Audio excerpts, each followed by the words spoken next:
Students अस्सलामु अलैकुम। Second year biology के लेक्चर में आपको वेलकम करते हैं। डियर स्टूडेंट्स, आप जानते हैं कि हम लोग चैप्टर नंबर 20 सेकेंड ईयर की बुक का पढ़ रहे हैं। प्रीवियस लेक्चर में हमने इस चैप्टर को स्टार्ट किया था और इसमें हमने क्रोमोसोम, सेंट्रोमियर, क्रोमेटिड्स, कैरियोटाइप और सेंट्रोमियर की बेस के ऊपर क्रोमोसोम्स की जो शेप्स हैं उनके बारे में स्टडी किया था। आज डियर स्टूडेंट हम स्टार्ट करेंगे कॉम्पोजिशन ऑफ क्रोमोसोम। तो क्रोमोसोम डियर स्टूडेंट दो मेन चीज़ों से मिलकर बना है, that is DNA. Number 1 is DNA जिसका फुल नेम है डीऑक्सी राइबो न्यूक्लिक एसिड, और सेकंड चीज़ जिससे ये मिलकर बना है वो है प्रोटीन। तो डीएनए, एक क्रोमोसोम में डीएनए की क्वांटिटी है 40%, यानी एक क्रोमोसोम में डीएनए कितना मौजूद होता है, 40% मौजूद होता है, और 60% इसमें मौजूद होती है प्रोटीन। और तीसरी चीज़ जो कि इसमें ट्रेसेस में मौजूद होती है वो है आरएनए।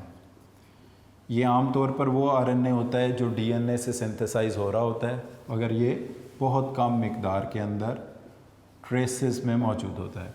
तो डियर स्टूडेंट, अगर हम डीएनए की कॉम्पोजिशन की बात करें तो क्रोमोसोम की कॉम्पोजिशन की बात करें, so chromosomes are composed of DNA and protein. Most are about 40% of the chromosome consist of DNA and 60% protein. और ट्रेसेस में यानी कि बहुत मामूली मिकदार के अंदर, वेरी लिटिल अमाउंट के अंदर RNA is also associated with the chromosome. Because हम कहते हैं 3 किस्म का आरएनए होता है। एम आरएनए उसको कहते हैं मैसेंजर आरएनए, टी आरएनए उसको कहते हैं ट्रांसफ़र आरएनए, और आर आरएनए को कहते हैं राइबोसोमल आरएनए। हम कहते हैं कि all types of RNA are synthesized from DNA. तो इसलिए क्योंकि 40% इसमें डीएनए हर क्रोमोसोम में मौजूद है, तो कुछ ना कुछ आरएनए भी डीएनए से बन रहा होता है। The DNA of chromosome is one very long double stranded fibre that extends unbroken throughout the entire length of the chromosome।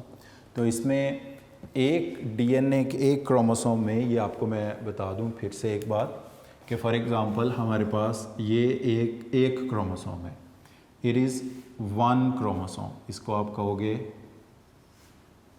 One chromosome.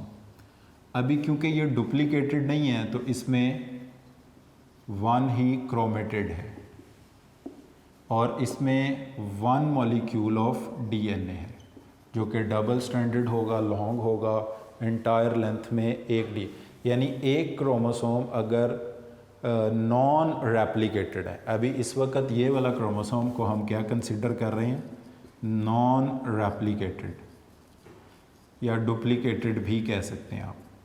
तो इसमें एक क्रोमोसोम में एक क्रोमेटिड और एक ही डीएनए का मॉलिक्यूल सिर्फ है। मगर जब ये क्रोमोसोम डुप्लीकेट होगा या रेप्लिकेटेड होगा तो फॉर एग्ज़ाम्पल इस तरह से ये रेप्लिकेटेड हो जाता है।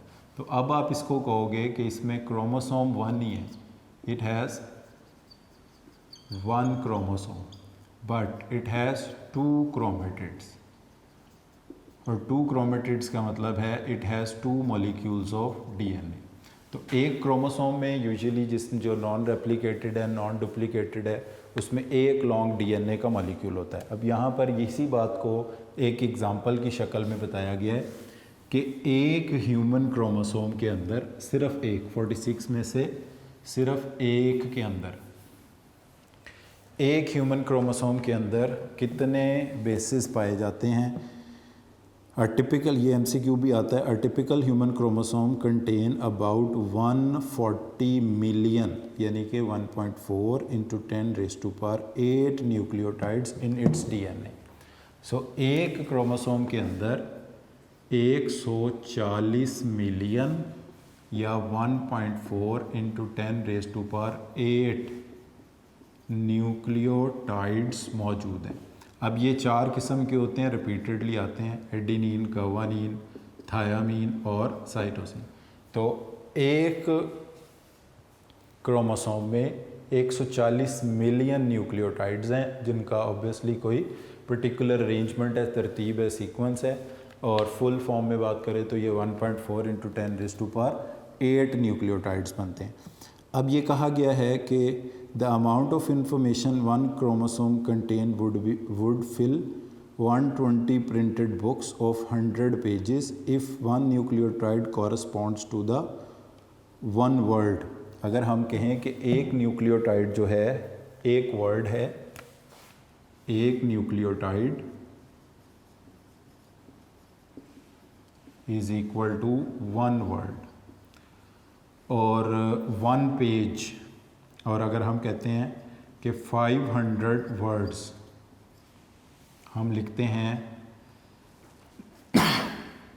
वन पेज के ऊपर, एक पेज के ऊपर, तो और इस तरह 1000 पेजेस को मिलाकर हम बनाते हैं वन बुक। तो इस इंफॉर्मेशन के लिए हमें 280 बुक्स जो हैं वो प्रिंट करनी पड़ेंगी। यानी अगर हम कहते हैं कि एक क्रोमोसोम के अंदर 140 मिलियन न्यूक्लियोटाइड्स हैं और हम कहें कि ये जैसे बुक में आपकी बताया हुआ है, the amount of information one chromosome contain would fill 280 printed books of 100 pages if each nucleotide corresponds to a word, each page had 500 words. यानी अगर हम ये कह रहे हैं कि एक न्यूक्लियोटाइड एक लफ्ज़ के बराबर है और 500 लफ्ज़ लिखे गए हैं एक पेज के ऊपर, 1000 पेजेस ने मिलकर एक बुक बनाई है, तो इस तरह की कितनी बुक्स बनानी पड़ेंगी? 280 किताबें बनानी पड़ेंगी इस एक क्रोमोसोम की इंफॉर्मेशन को पूरा करने के लिए। और ऐसे 46 क्रोमोसोम हमारे सिर्फ एक सेल में मौजूद हैं। और दूसरी एक और इन्फॉर्मेशन यहाँ पर शेयर की गई है कि एक टिपिकल क्रोमोसोम को अगर हम अनवाइंड अनकॉइल करें, if the strand of DNA from a single chromosome were laid out in a straight line, जो कि एक मुश्किल काम है, it would be about 5 centimetre long. यानी एक क्रोमोसोम का 1 DNA molecule of a single chromosome अगर उसको ऐसे स्ट्रेट सीधी लाइन में लेड डाउन किया जाए तो इसकी लेंथ कितनी बनती है? 5 सेंटीमीटर बनती है। यूँ समझ लें कि 5 सेंटीमीटर लेंथ के 46 क्रोमोसोम है। अब इसको जितना मर्ज़ी आप कॉइल्ड कर लें, जितना मर्ज़ी कॉम्पैक्ट कर लें, आपको एक ह्यूज तरह की मशीनरी इक्विपमेंट्स की ज़रूरत होगी इसको एक टाइनी सेल के अंदर पैक करने के लिए। और नेचर ने इन 5 सेंटीमीटर के 46 धागों को, 46 धागों को सिर्फ सेल में पैक नहीं किया हुआ, सेल से बहुत छोटा उसका न्यूक्लियस है उसके अंदर पैक किया हुआ है। तो हम कह सकते हैं there is a huge amount of information that is encoded in the chromosomes in the form of DNA. DNA की फॉर्म में क्रोमोसोम्स के अंदर ह्यूज अमाउंट ऑफ इंफॉर्मेशन मौजूद है। तो ये कुछ स्टैटिस्टिक्स ही थे इस टॉपिक के अंदर कि क्रोमोसोम किस चीज़ का बना हुआ है? 3 चीज़ों का बना हुआ है, डीएनए, प्रोटीन, आरएनए। डीएनए 40% है, प्रोटीन 60% है, आरएनए इसमें थोड़ी सी मिकदार के अंदर होता है। और एक क्रोमोसोम में न्यूक्लियोटाइड्स कितने हैं? 140 मिलियन या 1.4 × 10⁸ मिलियन। और ये न्यूक्लियोटाइड 4 किस्म के होते हैं, एडेनिन, गुआनिन, थायामीन और साइटोसिन। एक न्यूक्लियोटाइड एक वर्ड हो, 500 वर्ड्स एक पेज पे लिखे जाएं, 1000 पेजेस से एक बुक बनाई जाए, तो इस एक क्रोमोसोम की इंफॉर्मेशन के लिए 280 किताबें, 280 बुक्स प्रिंट करना पड़ेंगी। और एक क्रोमोसोम के डीएनए को अगर स्ट्रेट लाइन में लाइंड अप किया जाए तो इसकी लेंथ तकरीबन 5 सेंटीमीटर इसकी लेंथ बनती है। इसके बाद ये स्टूडेंट्स हम ये देखते हैं कि इतना लंबा डीएनए जो है वो एक यूकैरियोटिक सेल के अंदर पैक्ड अप हो जाता है, जिसको एग्ज़ामिन करने के लिए हमें इलेक्ट्रॉन माइक्रोस्कोप की ज़रूरत पड़ती है। तो नेक्स्ट पेज पर हम आते हैं, ये कुछ टर्म्स हैं, ये एक तस्वीर भी है पेज नंबर 124 पर। अगर आप इसको देखें तो इसमें कैसे ये डीएनए अरेंज होकर क्रोमोसोम बनाता है। अगर आप इसको नीचे से देखना शुरू करें तो डीएनए का डबल हेलिक्स या डुप्लेक्स है, ये हिस्टोन प्रोटीन के साथ मिला, इसने न्यूक्लियोसोम बनाए। न्यूक्लियोसोम की फर्दर कॉइलिंग हुई तो क्रोमेटिन फाइबर बना, क्रोमेटिन फाइबर की मज़ीद कॉइलिंग हुई तो इसको सुपर कॉइल्स का नाम दिया, सुपर कॉइल्स ने मिलकर क्या बनाया? क्रोमोसोम बनाया। यानी इसकी तरतीब, इसकी सीक्वेंस ये है कि किस तरह से ये कॉइल्ड स्ट्रक्चर मिलकर अरेंज होकर क्रोमोसोम बनाते हैं। तो उसकी सीक्वेंस ये है कि डीएनए है, डीएनए का डुप्लेक्स या डीएनए का डबल हेलिक्स। तो सीक्वेंस ये होगी, छोटे से बड़े की तरफ हम पढ़ रहे हैं। डीएनए डुप्लेक्स, डुप्लेक्स को आप डबल हेलिक्स भी कह सकते हो। ये डीएनए का डुप्लेक्स जो है जब हिस्टोन प्रोटीन के साथ मिलता है, डीएनए प्लस हिस्टोन प्रोटीन, तो ये एक बीडिड स्ट्रक्चर ऑब्टेन होता है जिसको कहा जाता है न्यूक्लियोसोम। अभी हम इसकी डिटेल की तरफ आते हैं। अच्छा, न्यूक्लियोसोम जो हैं ये बीड्स की तरह, मोती जैसे तस्बीह के दाने उस तरह से अपीयर होते हैं। जब न्यूक्लियोसोम फर्दर कॉइलिंग करते हैं, कॉइल करने का मतलब है मज़ीद कंडेंस होते हैं, तो ये शेप ऑब्टेन कर लेते हैं क्रोमेटिन फाइबर्स की, जो हम आम तौर पर कहते हैं कि एक नॉन डिवाइडिंग सेल में मौजूद हैं। अच्छा, ये क्रोमेटिन फाइबर्स जब मज़ीद कॉइल होते हैं, मज़ीद और ज़्यादा कॉइल होते हैं, तो इनको हम फिर कहते हैं super coils. They will be called super coils. और ये सुपर कॉइल्स मज़ीद कॉइल्ड होकर फॉर्म ऑब्टेन करते हैं क्रोमोसोम की। तो अब इस प्रोसेस को, अगर जिस तरह से ये अभी मैंने एरो लगा के लिखा है, इस प्रोसेस को हम कहते हैं कंडेंसेशन। यानी DNA will change into nucleosome. DNA का डबल हेलिक्स होगा अकेला, अगर वो हिस्टोन प्रोटीन के साथ मिल जाता है तो न्यूक्लियोसोम, देन मज़ीद कंडेंस होता है, कंडेंस का मतलब कॉइल ही होता है, तो क्रोमेटिन फाइबर फिर कंडेंस होता है तो सुपर कॉइल, सुपर कॉइल्स मिलकर क्रोमोसोम। अब ये एरो अगर आप डबल कर दें, यानी क्रोमोसोम जब डी कंडेंस होगा तो एक तो कंडेंसेशन है, इसका उलट जो है वो डी कंडेंसेशन है। अगर कंडेंसेशन राइटवर्ड लेफ्टवर्ड है तो डी कंडेंसेशन लेफ्टवर्ड है। क्रोमोसोम डी अनकॉइल होकर सुपर कॉइल्स बनाएगा, सुपर कॉइल्स अनकॉइल्स होकर क्रोमेटिन फाइबर, क्रोमेटिन फाइबर्स अनकॉइल होकर न्यूक्लियोसोम, और न्यूक्लियोसोम अनकॉइल होकर डीएनए का डबल हेलिक्स बनाएंगे। तो अब अगर आप अपनी बुक में सीक्वेंस देखें तो यही इस तस्वीर में दिखाया गया है। अगर हम क्रोमोसोम से स्टार्ट करते हैं तो क्रोमोसोम अनकॉइल होकर सुपर कॉइल्स वो मौजूद होंगे विद इन क्रोमोसोम। ये जो coiling within super coils होंगे they will give chromatin fibres, और ये क्रोमेटिन फाइबर्स मुश्तमिल होगा न्यूक्लियोसोम्स पर। न्यूक्लियोसोम में एक तो हिस्टोन प्रोटीन होगी और उसके साथ डीएनए। तो आप इसको क्रोमोसोम से डीएनए की तरफ आ रहे हैं तो ये डी कंडेंसेशन अनकॉइलिंग है, और अगर आप डीएनए से क्रोमोसोम की तरफ जा रहे हैं तो ये कंडेंसेशन या कॉइलिंग है। तो ये सीक्वेंस डियर स्टूडेंट आपने इस तरह से याद रखना है। अब हम आते हैं कि किस तरह से ये डीएनए का डबल हेलिक्स न्यूक्लियोसोम बनाता है। तो डीएनए में, एक क्रोमोसोम में एक प्रोटीन मौजूद होती है जिसको हम कहते हैं हिस्टोन प्रोटीन। अब बुक में बताया गया है कि इसके 8 मॉलिक्यूल, जैसे ये अगर मैं दिखाऊं तो 4 बनते हैं, अगर इसके ऊपर 4 और मॉलिक्यूल जोड़े जाएं तो ये बन जाएंगे 8 मॉलिक्यूल्स। तो हम इसको कहेंगे इट इज़ हिस्टोन। ये क्या है? हिस्टोन, हिस्टोन प्रोटीन है। और हिस्टोन के कितने मॉलिक्यूल्स हैं? 8 कोर ऑफ हिस्टोन है। It is 8 core of histone protein. 8 molecule इसमें हिस्टोन प्रोटीन के हैं। नॉर्मली जो हमारी बॉडी में प्रोटीन्स होते हैं वो नेगेटिवली चार्ज होते हैं, मगर जो हिस्टोन प्रोटीन है ना, इसके ऊपर पॉजिटिव चार्ज है। हिस्टोन प्रोटीन के ऊपर पॉजिटिव चार्ज है। उसकी वजह ये है कि अगर हम रिकॉल करें फर्स्ट ईयर का एक कॉन्सेप्ट, तो इस तरह से हम देखते हैं कि हमारे पास कार्बोक्सिलिक ग्रुप, ये अमाइनो एसिड का फार्मूला मैं लिख रहा हूँ, अल्काइल ग्रुप, और ये अब इसमें हम ये कहते हैं कि ये अमाइनो एसिड है, इसका ये ग्रुप जो है ना ये प्रोटॉन डोनर है, और ये ग्रुप जो है वो प्रोटॉन एक्सेप्टर है। ये इस तरह से इसकी शेप बनेगी। जब ये प्रोटॉन डोनेट करेगा और ये प्रोटॉन को एक्सेप्ट करेगा, तो प्रोटॉन डोनर जो होता है वो होता है एसिड, प्रोटॉन एक्सेप्टर जो होता है वो होता है बेस।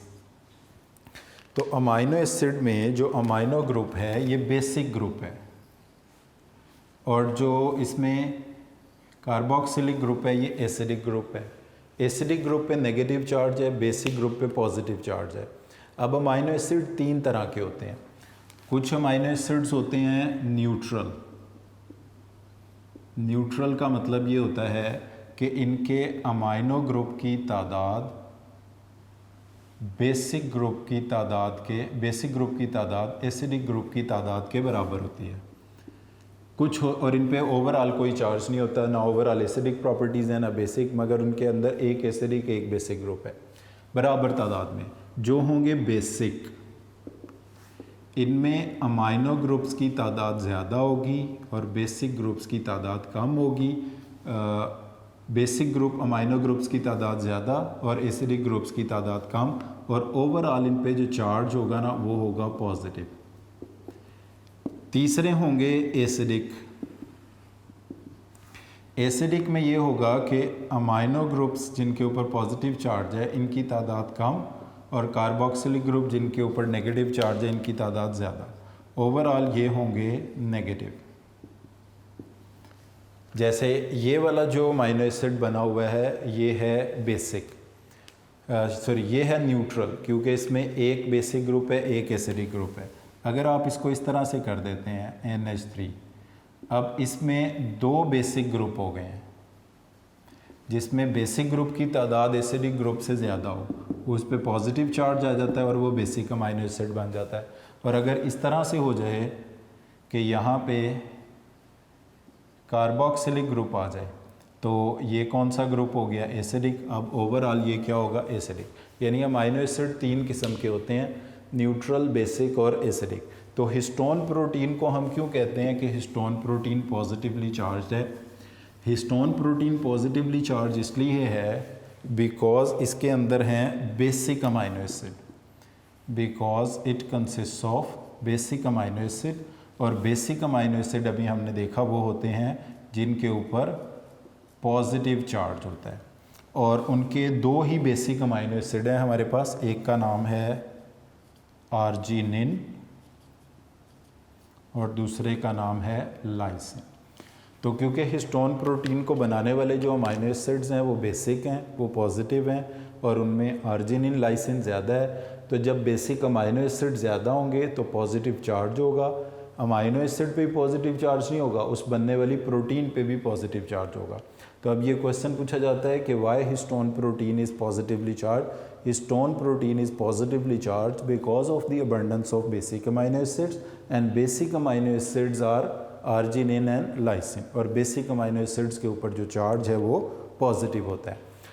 तो डियर स्टूडेंट्स, ये हिस्टोन हो गया। अब हिस्टोन के ऊपर कौन सा चार्ज है? पॉजिटिव चार्ज है। तो 8 मॉलिक्यूल हिस्टोन के ये मौजूद हैं जिन सब के ऊपर बेसिक अमाइनो एसिड ज़्यादा होने की वजह से पॉजिटिव चार्ज है।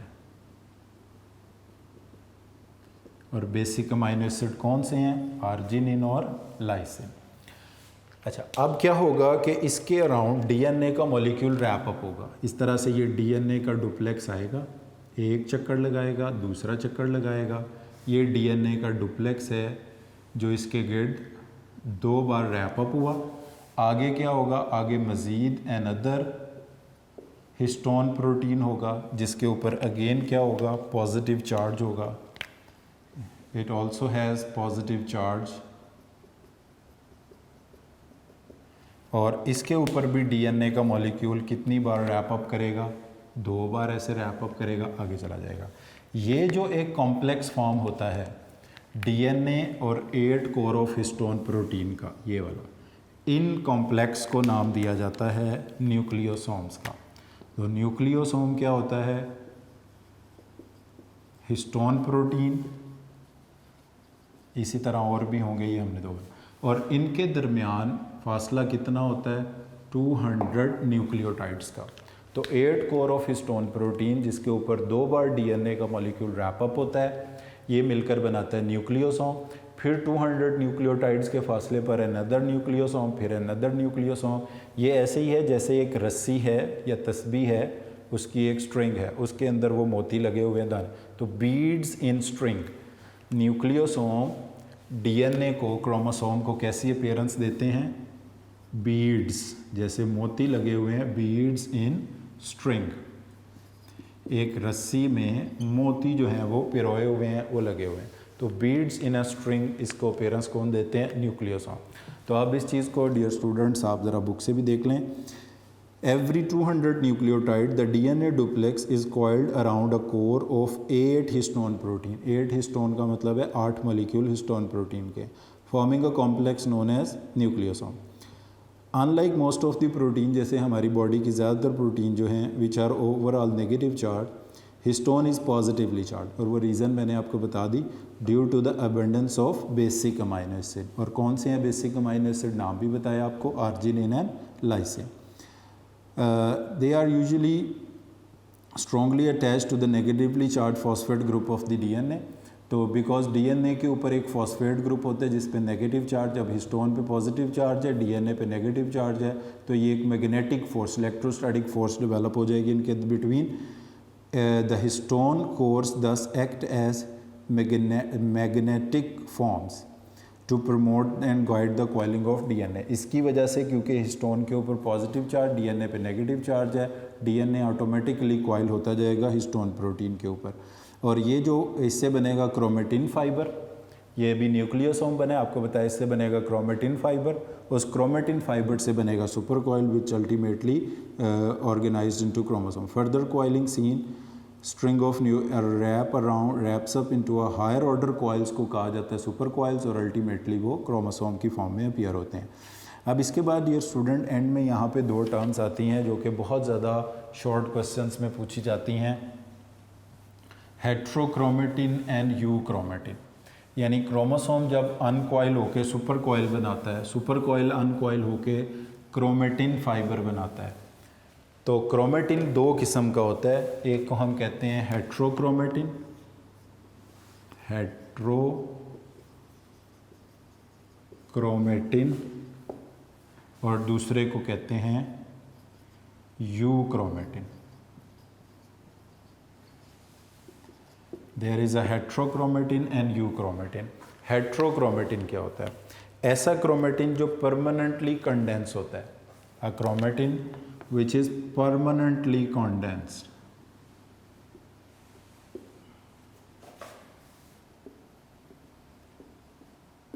इसको कहते हैं हेट्रोक्रोमेटिन।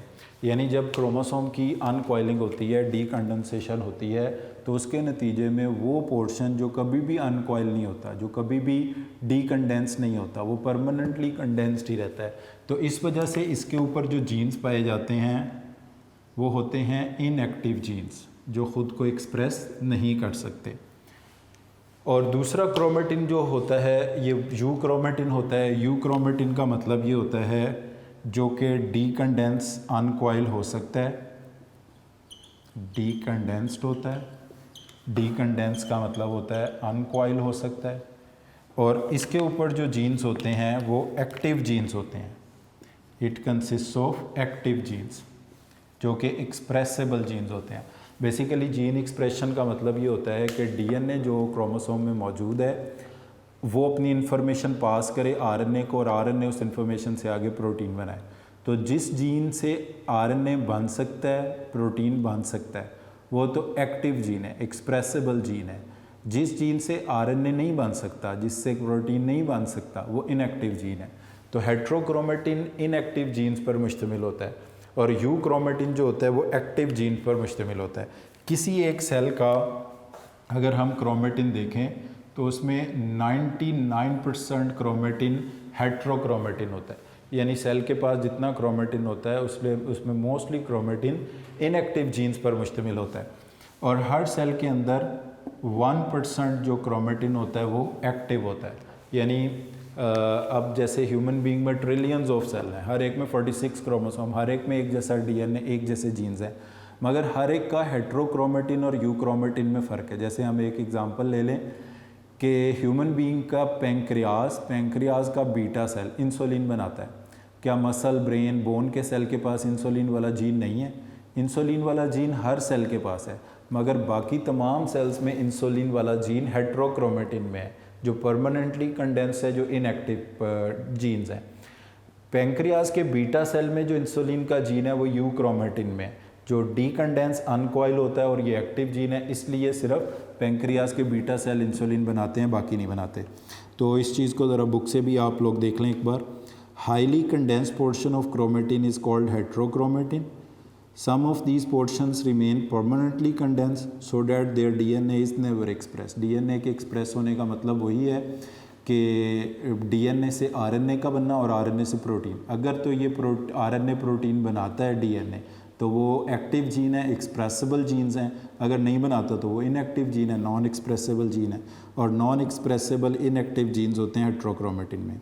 द रिमाइंडर यानी हेट्रोक्रोमेटिन के अलावा जो 1% है उसको कहते हैं euchromatin. Is condense only in the cell division when compact packing facilitate the movement of chromosome. ये तभी कंडेंस होता है जब क्रोमोसोम की मूवमेंट मतलब क्रोमोसोम अपीयर हो, बाकी टाइम में ये डीकंडेंस रहता है, यानी इसके जीन्स खुद को एक्सप्रेस कर सकते हैं। At all other time euchromatin is present in an open configuration and its genes can be express. The way chromatin is packed within the cell is non-dividing is not well understood beyond the level of the nucleosome and this topic is intensive। यानी कि हमारे पास ये दो terms हैं, एक है chromatin, एक euchromatin. तो डियर स्टूडेंट ये दोनों टर्म्स न्यूक्लियोसोम बड़ा इंपॉर्टेंट शॉर्ट क्वेश्चन है और इसमें फिर सारी चीज़ें आप बताएंगे कि न्यूक्लियोसोम में 8 हिस्टोन होते हैं, पॉजिटिव चार्ज क्यों होता है, अर्जिनिन, लाइसिन कौन से अमाइनो एसिड हैं और ये सारा कुछ। और इसी तरह हेट्रोक्रोमेटिन यूक्रोमेटिन का डिफरेंस बहुत इंपॉर्टेंट है। नेक्स्ट इसके बाद जो टॉपिक हमारे पास है वो है क्रोमोसोमल थ्योरी ऑफ इनहेरिटेंस। इसका जस्ट एक हम इंट्रोडक्शन कर लेते हैं, इसकी डिटेल हम नेक्स्ट लेक्चर में देखेंगे। जैसे कि आप अपनी बुक में देख सकते हैं, मतलब इसका मतलब ये है कि देखें पेरेंट्स से ऑफस्प्रिंग्स में जो करेक्टर पास होते हैं इसको हम कहते हैं इनहेरिटेंस, विरासत। मतलब बालों का रंग, आँखों का रंग और ब्लड ग्रुप्स और फिंगरप्रिंट्स और स्किन कलर हम देखते हैं कि पेरेंट्स से बच्चों में पास होता है। ये तो मैंने चंद करेक्टर के नाम लिखे, हर करेक्टर वालिदैन से बच्चों में पास होता है। तो वो करेक्टर बच्चों में जिन चीज़ों के ज़रिए पास होता है वो क्या होते हैं, क्रोमोसोम। तो इसमें हम ये थ्योरी में यही पढ़ेंगे कि क्रोमोसोम किस तरह इनहेरिटेंस में अपना रोल प्ले करते हैं। तो सबसे पहले यहाँ पर एक दो साइंटिस्ट के नेम है वो आप देख लें ज़रा। Central role of chromosome in heredity was suggested in 1900 by German genetics Carl Correns. तो सबसे पहले कॉर्ल कॉरेंस ने बताया था कि इनहेरिटेंस क्रोमोसोम की वजह से होती है। One of the paper announcing the rediscovery of Mendel, वो जो मेंडल के लॉ ऑफ सेग्रीगेशन इनहेरिटेंस का वर्क है। उसके बाद सिमिलर क्रोमोसोम यानी कि होमोलोगस क्रोमोसोम पेयर्स की फॉर्म में होते हैं, मियोसिस होती है, तो वो एक एक पार्टनर के मीट में जाता है, फर्टिलाइजेशन में फिर इकट्ठा हो जाता है। बहरहाल ये देख सकते हैं आप कि प्रॉपर फॉर्म में फर्स्ट टाइम जिसने chromosomal theory of inheritance formulate की थी उसका नाम था वॉल्टर सटन 1902 में। तो हम इसी की थ्योरी को नेक्स्ट लेक्चर में पढ़ेंगे कि वॉल्टर सटन की थ्योरी क्या है क्रोमोसोम के इनहेरिटेंस के बारे में, और फिर टी.एच. मॉर्गन का एक्सपेरिमेंट इसके हवाले से पढ़ेंगे। तो आज के लेक्चर को डियर स्टूडेंट्स हम इधर ही ख़त्म करते हैं। आज के लेक्चर में हमने कॉम्पोजिशन ऑफ क्रोमोसोम, फिर उसमें न्यूक्लियोसोम, हेट्रोक्रोमेटिन, यूक्रोमेटिन, इन चीज़ों को इन डिटेल डिस्कस किया और थोड़ा सा इंट्रोडक्शन हमने क्रोमोसोमल थ्योरी ऑफ इनहेरिटेंस का भी किया। तो नेक्स्ट लेक्चर में हम सटन्स की थ्योरी और उसका मॉर्गन, थॉमस एंड मॉर्गन के एक्सपेरिमेंट को स्टडी करेंगे। तो आज के लेक्चर को हम इधर ही ख़त्म करते हैं। Thank you very much for today.